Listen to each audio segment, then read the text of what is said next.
हाणे अवांखे अपडेट कयूं पिया सकरंड मां काज़ी अली रज़ा सनाई जी रिपोर्ट मुताबिक़ तंहिं महीने सैयद गुलाम मुस्तफ़ा शाह जी फर्ज़ंद ऐं नौजवान इत्तेहाद जे चेयरमैन सैयद शायान अली शाह चयो आहे त तहसीमा जे ॿारनि लाइ रमज़ान शरीफ़ में रत जो पूरा करण लाइ रमज़ान खां अॻु मेगा बेल्ट डोनेशन कैंप लॻाई वेंदी, जंहिंजो इंतिज़ाम सैयद हाउस मेरापुर में कयो वेंदो। हू सैयद हाउस ते तहसीमा केयर सेंटर नवाब शाह जे मैनेजर मुजीबुर रहमान ख़ासि कयली जी अॻुवाणी में आयल वफ़द सां ॻाल्हाए रहियो हो। हिन चयो त असां गुज़िरियल साल बि मेगा बेल्ट डोनेशन कैंप लॻाई हुई। उन साॻे तसलसल खे क़ाइमु रखंदे हिन साल बि कैंप लॻाई वेंदी, जिते गॾु कयलु रत तहसीमा जे ॿारनि लाइ तहसीमा patient welfare society Nawab Shah जे हवाले कयो वेंदो।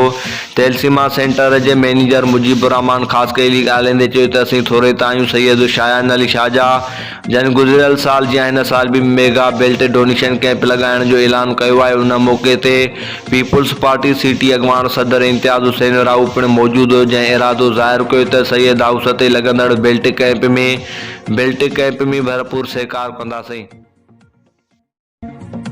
हाणे अवांखे अपडेट कयूं पिया झिरकमाल अखादिनो झिरकाई जे रिपोर्ट मुताबिक़ त ठठे जे शहरनि खे पाणी खां महरूम रखणु इंसानी हक़नि जी भञकड़ी आहे। शहर में टैंकर माफ़िया सरगर्म, शहर में हर तरफ़ कचरे जा ढेर लॻल आहिनि। आला इख़्तियारू फौरी तौर ते नोटिस वठनि।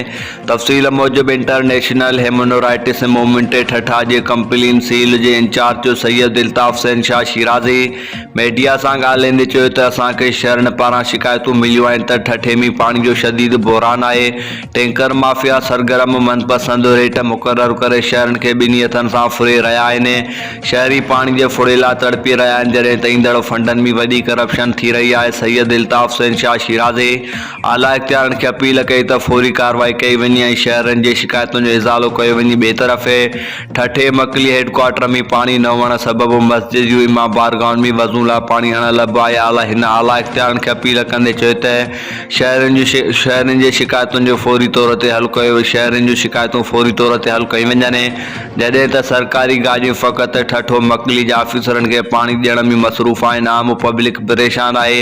हिन DC ठठो खां मुतालबो कंदे घुर कई त भलारे महीने में पाणी बंदि करण वारनि ख़िलाफ़ सख़्तु कार्रवाई कई वञे।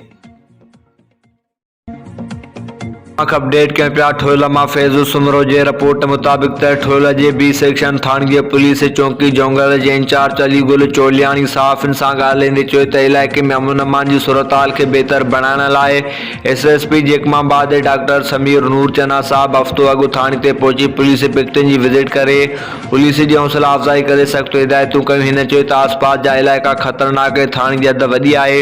पुलिस अमिलो घटि आहे। उन हवाले सां अमन अमान खे बहाल रखण लाइ अर्ज़ो करण ते SSP साहब B सेक्शन थाणे खे वधीक 16 पुलिस एहलकार हिकु पुलिस मोबाइल ॾियण जो चयो आहे। हिन चयो त ॾींहुं राति पुलिस जो गश्त वधाए बदअमनी ते कंट्रोल कयो आहे। हिन चयो त SSP साहब जे सख़्तु हिदायतुनि ते DSP ठुल SHOs साहब पेट्रोलिंग में गॾु हूंदा आहिनि। हिन चयो त हद मां अगवा थींदड़ टिनि मुसाफ़िरनि खे धाड़ेलनि सां मुक़ाबिलो करे बाज़ियाब करायो आहे। ताज़ो ॿिनि अगवा थियल चौकीदारनि जी बाज़ियाबी लाइ DSP ठुल SHO ऐं फाइटर इंचार्ज ठुल ज़ाहिद ख़ान अबड़ो जी अॻुवाणी में रज़नी डेरो ऐं मुख़्तलिफ़ इलाइक़नि में ॾोहारनि जे ठिकाणनि ते रेड करे मग़वी आज़ादु कराया आहिनि। हिन चयो त अलाह पाक जे मदद सां हद मां थियल हिकु अधु ॾोहा वापसि कराया आहिनि। हिन चयो त पुलिस पंहिंजी जान जी परवाह न कंदे ॾोहारनि सां मुक़ाबिला कया।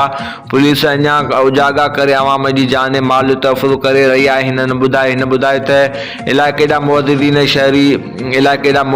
ऐं शरीफ़ शहरी पुलिस सां तावन कंदा आहिनि, जंहिंजे करे ॾोहारनि जा रस्ता तंग करे इलाइक़े में ॾोहनि ते ठापुर थी आहे। हिन चयो त ॾोहारी पाण खे सिलेंडर कनि त हुन सां नाइंसाफ़ी न थींदी। हिन चयो त पंहिंजे फ़र्ज़ खां गाफ़िल न आहियूं। अवाम जी जान ऐं माल जो तहफ़ुज़ करण में फ़र्ज़ शामिल आहे। हिन चयो त क्राइम जो वधणु मुआंग ऐं बुख बदहाली जो सबबु आहे। हिन चयो त शरीफ़ माण्हुनि लाइ मुंहिंजो दरवाज़ो 24 कलाक खुलियल आहे।